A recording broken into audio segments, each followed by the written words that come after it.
O romantismo é um período cultural, artístico e literário que ocorreu na Europa no final do século XVIII, espalhando-se pelo mundo até o final do século XIX. O nascimento do romantismo acontece em 3 países, Itália, Alemanha e Inglaterra. Mas pode-se dizer que o romantismo ganhou força por causa da França, pois foi nela que os artistas franceses se basearam, espalhando assim pela Europa e América. As principais características desse período são a valorização das emoções, exagero, como vemos na música de Cazuza, exagerado, impulsividade, amor platônico, individualismo, história, entre outros. Esse período foi fortemente influenciado pelos ideais do iluminismo e pela liberdade conquistada na Revolução Francesa. O romantismo influenciou nas artes plásticas, literatura, música e teatro, e também esse período marcou a história do Brasil, e foi na literatura brasileira que houve 3 gerações de escrita romântica.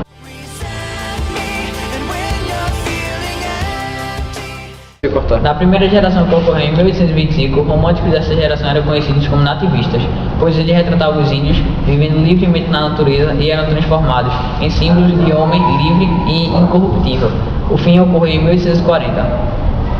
Em 1840, ocorreu a segunda geração. Os artistas dessa fase são fascinados pela morte.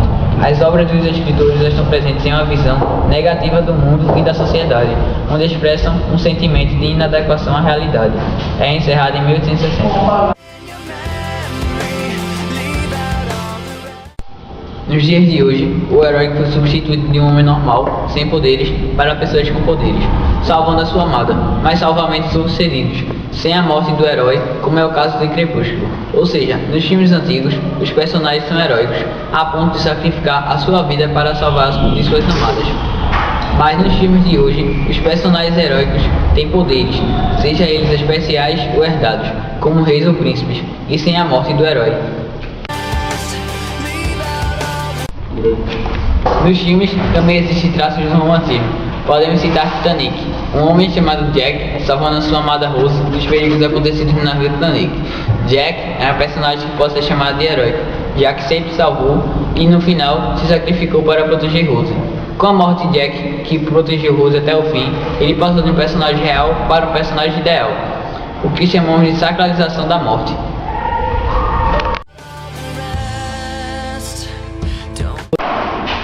Na terceira geração, também conhecida como o condoreirismo, os poetas dessa geração eram comprometidos com a causa abolicionistas e republicanas, desenvolvendo assim a poesia social.